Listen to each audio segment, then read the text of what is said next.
Ndabahaye mwiriwe na kaze mwebwe mwese muri kumurakurikirana ibiganiro by'isamirizi Kazoza FM. Ikiganiro ni kuziko, ikiganiro kuziko tuganira ivyerekeye imico n'akaranga mu Burundi. Ikiganiro kuziko tugikurikirana imisi yose kuva igihe cy'isaha 1:30 z'ijoro zikarangira igihe cy'isaha 2. Diogene Rukundo ni jewe ndi kuri micro mu buhinga bw'ivyuma Raja Tunga. Ikiganiro kuziko kaze mwebwe mwese.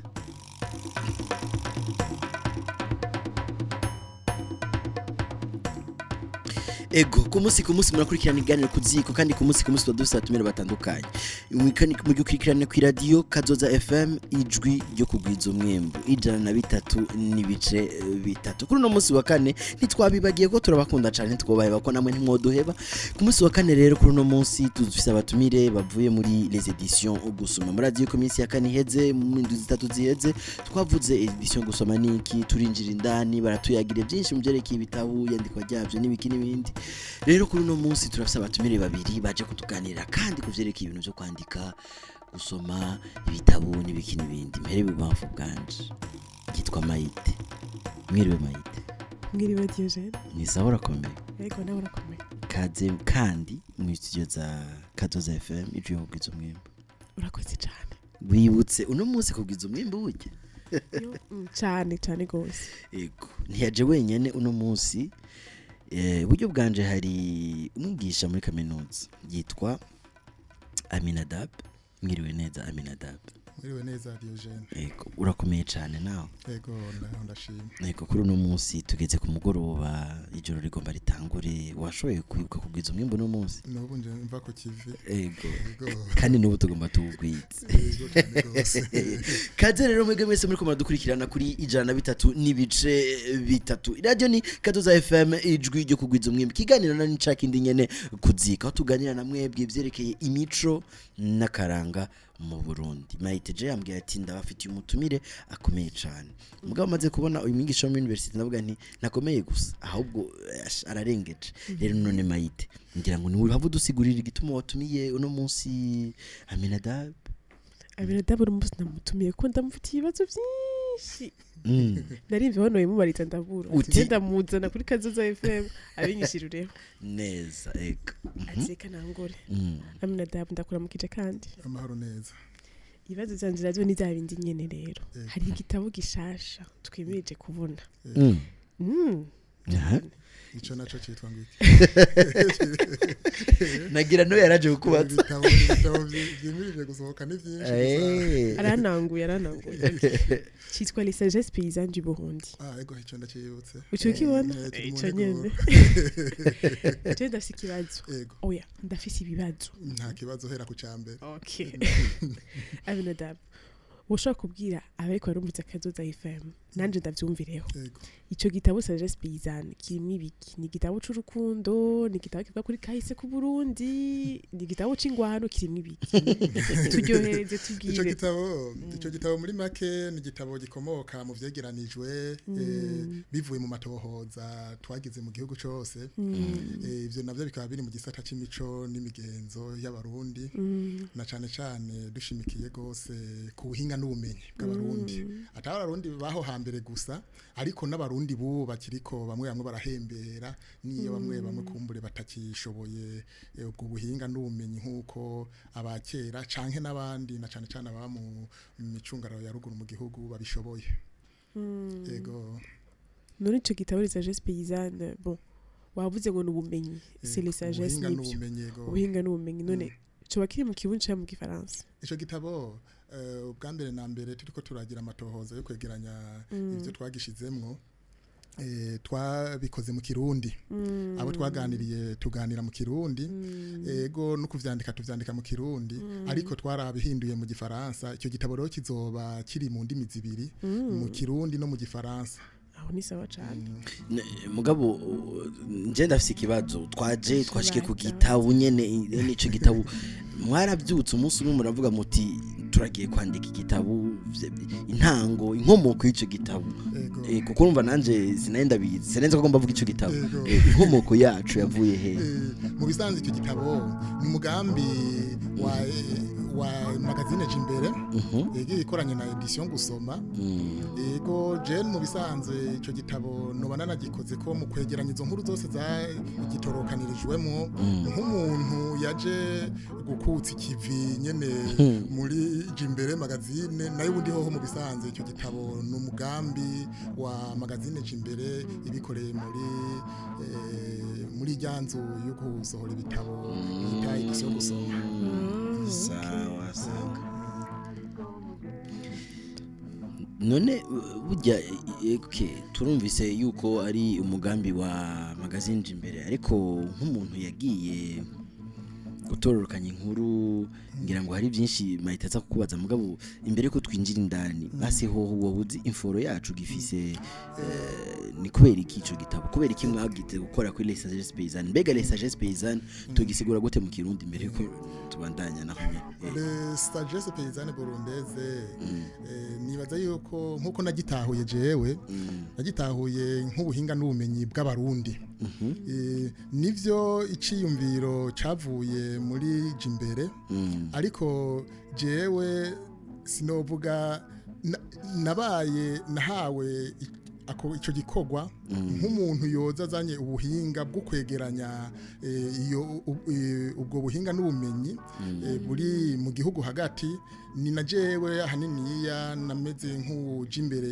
kuyobora ibikorwa byose byo kurondera abo bantu kugira ngo turabe n'ubwo buhinga n'ubumenyi kumbure bwogirira akamaro abarundi kumbure n'abanyamahanga kugira bamenye abarundi byo bashoboye bishobora kuba binashoboka ngaha mu Burundi gusa hanze atabiriyo muri rusangi nije nagiye ndatora abatari bake mu bo twagiye turabaza kugira ngo dushobore kuronka icyo tushira mu icyo gitabo tuyagire abarundi n'amakungu ibijanye n'ubuhinga n'ubumenyi bw'abarundi ba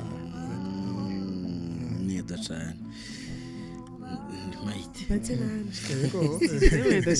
ego none Aminadab ndakubaza mu gucagura abantu bafite ubuhinga n'ubumenyi mu Burundi ego mwarabiki mwisunziki ego kubera turi mu gisata cy'imico n'imigenzo y'abarundi igihugu naco buryo ukuntu kitunganije hirya no hino guhera mu ntara kumanuka no mu makomine haba hariho abantu mu butegetsi bajeje ivyo by'imico n'imigenzo ivy'akaranga ugasanga none hariho n'amashira hamwe mwamwe yaba y'abarundi canke abandi bose bashima gukurikiranira hafi ivy'imico n'akaranga by'abarundi baba ari hirya no hino mu gihugu akenshi wasanga dufise amanimero yabo canke bamwe mwe tubazi kuko nka jewe mu bisanzwe nga muri Kaminuza y'u Burundi nsanzwe nkorera muri kiya gisata cy'imico n'imigenzo nijo gituma abatari bake nari nsanzwe ndabazi kubaca ko rero bakakurangira ukeneye kuganiriza byari vyoroshe kuko benshi twari tuzinanye maze rero umuntu ntatore abakora bimwe hose kumbure akavuga ati mu ntara nko mu Kirundo konzi havugwa cyane ibintu intambo y'intore ya ntambo y'abagwanyi umuntu akavuga ati mwondangira intore by'ukuri isumba izindi canke iserukira izindi ngaha muri aka karere hama rero akaba ari waca bigufashamwo kubera baba babazi neza twagenda nk'ubu tugashika nk'iyo muzacankuzo murazi ni handi bakunda gukomanga uduswa tugabobo ivyo byose bakakuronderera umuntu bazi yuko ari bitumwako akaba ari muganira kugira kugire kumuriri akuyagira idonido ryuko uwo mugenzo canke iryo gikorwa maze nihagera ko uvyandika kugira ngo ubimenyesha abandi bazoronka ivy'ukuri inkuru iryohoye yo kwitizo kandi ivuga ukuri kudateye amazi nk'uko umuntu yobivuga none Maite nanje ndakubaze avuze ngo mucankuzo barakoma ngo tunyabo uradisharice nagomba ndakubaza kumaze kudufungura tunyabo n'udukoko tuguruka iswa urazizi iswa ndazizi nico kimwe si kimwe gose ariko mugo n'ubwoko bw'iswa mugo twoko duto ziri ubwoko kwinshi muri rusange yego ikindi kibazo rero narangica ni sawa ndaguhaye akanya ndafise umwanya wanje okay ikindi kibazo canje none Aminadab muri urwo rugendo mwagize mu gihugu cose hirya no hino ikintu cyaca gutangaje cyane gusumvya ibindi byose muri urwo buhinga n'ubwo bumenyi mwagiye murabona ngira mutari munazi yego nikiye cyaca gutangaje cyane uvuga ati aho tuka kizoryohera abazogisoma Ibyantangaje ni byinshi kuko ahatari hake niyo umuntu yabasanze azwi yuko ivyo bintu bibaho canke bikorwa wasanga hariho byinshi utabiziko ugasanga rero umaze kuronka inkuru ido nido uko bimeze ibitangaje ni byinshi cyane gose kuko nk'ubu murabona ko dusanzwe tuzi yuko abarundi bazi kuvuza imiti y'ikirundi muri rusange ariko hariho nk'indwara zimwe zimwe tuba twumva yuko no kwa muganga zinanirana mugabo bishitse ukagenda ugasanga ahantu mu karere nyene kahakure gose hande wo kuyoza ati nta nikiza nkeka cyo turukayo aho ugasanga hari umuntu ashobora kuhavura iyo ngwara ugasanga bamwe bavino za Bujumbura canke mu yindi mihingo y'igihugu batumberayo ugasanga inzira yaranoze bose bagiye kumuraba uratangara cyane ngira ngo uravyumva nawe nk'ubu nk'akarorero je novuga nko ngaha mu Cibitoke ni ingwara isanzwe yamayashikiye abantu imvune umuntu bishitse akavunika nk'ukuboko amagufa agatandukana hariho abatari bake abafise uburyo bagenda kwa muganga bakabavura bamwe mu musanga amaguru amanitse ugasanga aramazeyo nk'amezi canke n'umwaka kuri bamwe hariho nabo bavuga bati burya wewe hano ivyo ukunda yuko tukuvura niyo twokumanika n'imyaka 2 bakabahitishamwo yuko icyo gihimba bakica ariko ngaha mu Cibitoke muri komine Mugina twaragiye turahasanga umuntu avuze imiti y'ikirundi kandi si n'imiti myinshi n'imiti nk'ibiri acanganya gusa akavura umuntu iyo mvune yananiranye nabajya babandikiye kuja hanze kuyivuzayo uwo muntu akamuvura gakira kandi wewe rero ntibinateba rongo bimare ico kiringo cyose kinini nk'umuntu yari kuvurwa nko mu mwaka amanitse mu bitaro ntaba no ngahi Bujumbura canka ahandi ari gihe usanga hamaze amezi 2 canka 3 ari karamusiga uwo muti ko bukiye ko bwije akanduruka gatangura gutambukira ku kibando akazohava atambuka neza ubu rero hariho n'abaganga bamwe bamaze kumumenya iyo babonye umuntu ari nk'uwagize nk'isanganya bavuga bati nimwandike gusa muce muri bijya bintu nyene byo kuja mu mategeko hama nimwaheza kubironka zijya mpapuro kugira mukurikirane ibyuko bavuza kumbure mugo muce mugenda kwa naka hariya mu Cibitoke n'umuntu yitwa Manyanga si Manyanga nkuko numva batari bake bavuga bati Manyanga n'ibintu nyene bihushanye canke bitatororanye niryo zina giwe niryo bamwise nk'uwo muntu aravura imvune igakira iyo ariyo yose aho hantu hasubiremo amenya se uri heri mu Cibitoke majahe mu Cibitoke Mugina abantu bita muri zone Muyange ego hama mugabo si uwo wenyene hariho n'abatari bake bandi nk'ubu turetse n'ibi vyishano naryo nyene usanga hari abantu batanga nkekiri rimwo ubumara burenze ugasanga riragoye gukira n'abandi barivura nyene likagenda agatabe nko ngaha ingwara mbona ahanini cyane gose noshimikira ko niyananiranye no mu kizungu nk'igitigo aha ibururi ibuta hari umupatiri yitwa Leopold Mvukiye twaragiye mu kigo ciwe aratubwira yuko iyi ngwara ayivura igakira kandi aho sinawe wenyene narumvise n'abandi hirya no hino nuko gusa twaza turabaza umuntu umwe mu gisata kimwe wewe rero akabijya ashirako nako kanantangaje nuko hariho n'abantu bava hanze y'igihugu turetse ngaha muri Afrika gusa no muri za Amerika mu Faransa iyo zaburaya bakaza bagatuma uwo muti kandi ukabakiza kandi nikivyerekana nuko hariho n'inzu ari karakoreramwo hari ibuta yayubatse ku mfashanyo yahawe n'umuntu w'umutaliyano yavuye agakira igitigo urumva ibyo bintu byose rero uvuze tuzobisanga muri ico gitabo n'ibindi byishiro ntavuze rega sinoshobora kubivugira ngaha byose oya igitabo kikaba cyitwa ngo les Sagesses Paysannes mu Kirundi ko batubwiye ngo ubuhinga n'ubumenyi bw'Abarundi neza cyane bandi muri ko murumviriza Kazoza FM ngo uyu wa mwanya mwiza rero aho mushobora kutwakura canke kutwandikira kugira ngo mugire ico mutubwiye muduterere canke mu DJ abatumire bacu yaba Maite canke Aminadab kaze murazi ko je namanda ndabaha akazi imisi yose kuko ndabakunda kandi mba ndabakumbuye ndabibutsa akanimero gusa nawe wundi utumega n'utuyinite ndaze mwatuguze ndabibutsa ko mushobora kutwandikira kuri WhatsApp cyangwa mukaduhamagara kuri WhatsApp cyangwa mukatwandikira bisanzwe cyangwa mukaduhamagara bisanzwe akanimero nako ni 72 23 23 23 72 23 23 23 canke 62 24 24 24 Raja Tunga ari mu binga bw'ivyuma tumira amateka tonye citugaruka tubandaye n'iganiro cacu akaririmbo ni kagomba kavuge ni kira se nyakuramba kabaryohera aho muri mwese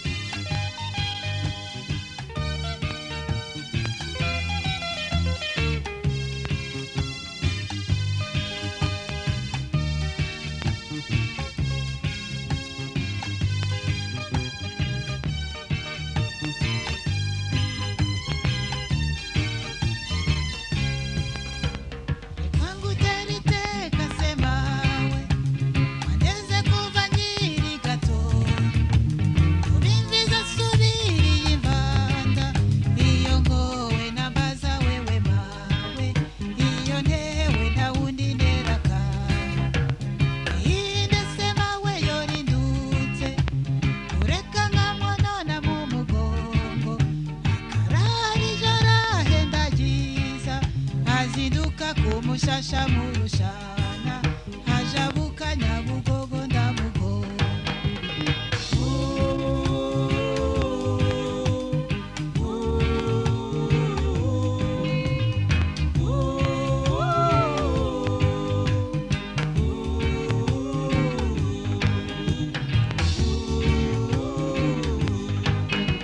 Muvyeyi ndashira uburyohe niko urashaje semawe ariko iyo manani yakunwara eka nzorira sizozwa sevyeyi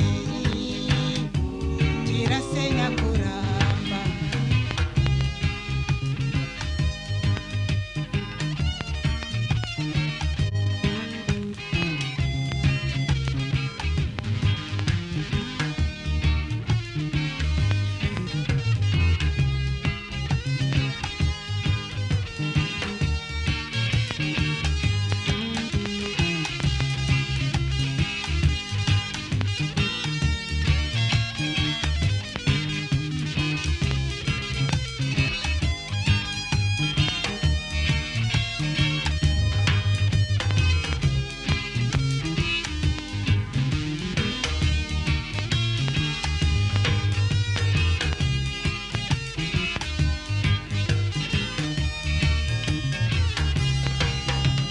iserutse ntiyabira vyanga iwawe intege ziracika ikarenga mbazi ico ntabara nkabona ko wantaze kwihebura ikiganiro kuziko muri kumurakurikirana kuri radio Kazoza FM kuri no munsi wa kane turonse umunywanyi wa mbere ngira ngo allo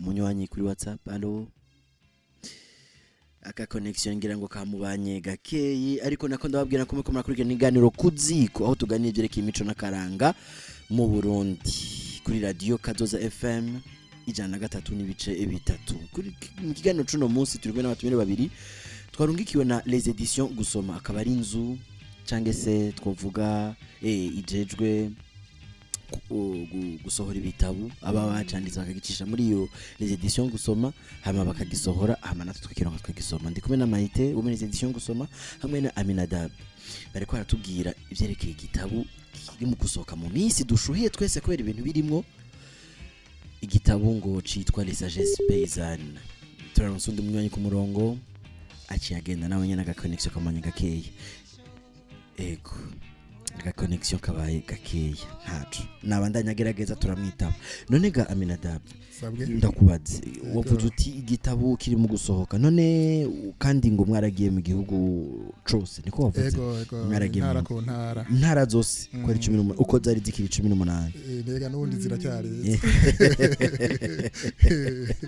ego none nibihe bisata mwakoreyeko kuko sinibaza ko ico mwarakuye muramvya arico muba mwarakuye i Bururi. Turonse undi mwanya ku murongo imbere ko nyishura. Allo Allo. mwiriwe neza. Mwiriwe cyane. Kaze mu kiganiro kuziko muri kumurakurikirana ku radio Kazoza FM ko murasaminana ku 103 n'ibice bitatu. Mwitwa bande muherereye he? Murakoze cyane. Nitwa Bertrand Ndayizeye. Nkaba mba mu Bwiza. Yego Bertrand, turi kumwe n'abatumire babiri, Aminadab hamwe na Maite, ngira ngo waramutsa ushikiriza icimbiro cawe canke Yego maze mundamukiza umutumire atakuramukije gose. Ndakuramukije cyane Bertrand. Akabazo rero mfise ndakerekeza kuri mwebwe Aminadab Havyarimana. Yego murakoze. Ikiganiro nacyumvirije bari gitangura ikiganiro ciza kandi numvise ko mwatembereye mu Burundi hirya no hino. Muramenya ku bijanye n'ubumenyi n'ubuhinga bw'Abarundi. Akabazo rero mfise none ubwo bumenyi n'ubuhinga bw'Abarundi mwasanze cyane cyane ababufise gose abo mwasiganira ni urugero rwose cyangwa ashaka kuvuga ngo twasanze ugaruka ariko bijukira cyane kwerekana ubumenyi bufise cyangwa abakuze nako kabazo mfise. Yego urakoze cyane Bertrand kuri ico kibazo cawe. Nivyo nkuko bivuze twaragiye igihugu cyose tugenda turabaza tuganira na cyane cyane n'abantu bafise icyo bazi bashoboye mu by'ubuhinga n'ubumenyi. Mu by'ukuri ibintu bisanzwe byakogwa kera nk'imigigwa imigenzo n'ibindi bikorwa nyene biri mu mico n'imigenzo y'Abarundi abo twasanga babimenyereye cyane gose bakagira icyo babiyaze ko nyene tukagenda dushize ipfa n'abantu bari ko barakura bakuze kiretse yuko hariho nabo twashoboye kuronka bageze mu za bukuru kuko ndibuka yuko nk'umuntu yari afise imyaka akuze cyane kurusha abandi bose mu bo twayaze afise imyaka 88 ni wa wundi nyene twagenda akaba ari karaducira umugani ariko kandi ntikibuza ko iruhande y'uwo nabandi bari mu myaka 50 60 40 habayemwo nabandi bakiri bato bavize mu myaka ya za 25 nk'umuhungara aho twasanze aha igihanga ari kararondera guteza imbere imico n'imigenzo y'Abarundi bicishije mu muziki nico gituma mu vy'ukuri abatari bake twaganiriye barakuze kuko benshi twamera nk'ababacisha umugani baducira umugani ariko hariho no mugwaruka abariko baritaho ivy'imico n'imigenzo y'Abarundi kandi ni nabo twanagiye turatera n'intege duti nimwe muzobandanya guteza imbere ibi byose inyuma yuko aba bariko barakura barenganye. Murakoze cyane nakwishuye neza kumbure. Ego kandi kabazo kuri ico nyene wana muri Afrika baravuga yuko ngo anje yakime c'est une bibliothèque libre. Ego none nk'abo bantu miko muraganira mwarashaka kumva ko bafise intention yo gufasha abari nyuma yabo kugira ngo nabo ubwo buhinga n'ubumenyi ntibuze butere busura inyuma kuko turazi ko mu gutera imbere iterambere ribagiza mu gihe rigize umugisha muri kubu muri kazoza no ku imagination azoza. Ego ndavyumva nivyo hatari hako kabazo rero ni barafise ishaka ryo kubyigisha abana babo kugira ngo ntibize biherengetere mu bice n'akaranga by'Uburundi. Ego abatari bake mu bo twagiye turayaga hariho bamwe nko mu by'intambo n'ibindi usanga ari nabo bakuru b'imigwi canke ari bo bigisha abandi ariko kandi no mu by'imyuga nyene usanga ikorwa n'umuntu ku giti ciwe cyangwa ugasanga ni imigigwa yo mu miryango. Abatari bake baragiye baranatubwira n'ukuntu bariko barategura kazoza inyuma yabo kugira ngo ivyo bazi bazogira bo babisigarana abo babiraga kuko hariho nk'abo twanaganiriye mwabavuze imiti y'ikirundi hari n'abapfumu twaraganiriye bose dusanga umwe wese afise ukuntu ari karategekanya kuzobisigira abandi nk'uko nabo nyene babisigiwe kuko abatari bake baratubwira bati natwego twavyigiye ku bari babimenye imbere yacu sitwe twoca duheza ngo ducire ibintu ngaha ahubwo natwego turiko turategekanya kurondera uko twobandanya tubiteza imbere kugira ngo n'inyuma yacu bizobandanye kandi noneho nibi byose tuba turiko turandika gushika ni no mwiyo ntumbero kugira ngo tubizigame n'abadashoboye gushika hariya abazobisome mu bitabo bamenye uko vyakorwa maze guco tube turiko turazigama karanga n'imico vyacu. Ego. Murakoze namwe. Murakoze namwe. Radio Kazoza FM ijwi ryo kugwiza umwimbi iganiro ni kuziko imico nakaranga mu Burundi. Mu minota 5 twakwa turangije iganiro cacu. Narimbajije Aminadab nti mwarazungurutse igihugu cose muriko murabaza byerekeye abantu bafite ubumenyi n'ubuhinga bwo ngaha mu Burundi. Mbega ibisata mwakoreyemo cyane mwaye mutoya nka masegonda 30 ibisata mwakoreyemo byo bari bihe? Ego iyo tuvuze imico n'imigenzo canke ubuhinga n'ubumenyi by'abarundi tuba tuvuze ubuzima muri rusange ibiraba ubuzima bwabo bwa misi yose. Ivyo rero navyo n'ibisata byinshi, hari ivyo ukuntu abantu bafungura, hari ivyo ukuntu abantu babaho mu bivanye n'ibibakikije, kuko mu bisanze umuntu aba ku nkengera ya Tanganyika ntuzosanga ari karabaho cyo kimwe n'uba hariya mu misozi yo mu Mugamba, uba hariya mu Kumoso cyo kimwe n'uzoba hariya mu Bugesera. Ahariho hose twagenda haniniya tuza turabaza twisunze imico n'imigenzo yoba ijanye nako karere. Ni ntozosanga twarabajije nko bijanye no gufungura, gasanga nko ngaha muri za Buhonga canke haza Kabezi twabajije ku bintu bijanye n'ukuntu bacumba burya buswaje twama tujya bitwita ububamo, kuko burya ntibushobora gucumbwa n'uwari we wese, hariho ubuhinga n'ubumenyi babikorana, atari we wese abishobora. Canke ugasanga n'ivyo byose byo gukomanga utubunyabo byose bifise ubuhinga bikorwamwo. Hariho n'imwaro aho twagiye dusanga umuntu yotsa inkoko ku buhinga bwayobeye bose kugira n'ubu mu Burundi bamwe ava hirya no hino bakagenda kuyijyayo hari igisozi. Ego ibi navyo bijanye nyene n'ubundi n'ibikikije abantu, kuko umuntu ahaba ku isi hose usanga agerageza kumenyera nyene kuhaba uko hameze. Ugasanga nk'abantu babangaha kuri Tanganyika baciye baja mu vy'uburovyi cane, ugasanga baba hagira amashamba bari mu Ruhigi. Ni nkuko ngaha muri za Rumonge twabajije umurovyi ukuntu umwuga w'uburovyi usanzwe ukogwa. Tugire turagera haya za Makamba turabaza umuhigi uko vyakogwa kera guhera ku ntwaro ya Came gushika n'ubu ari ubu.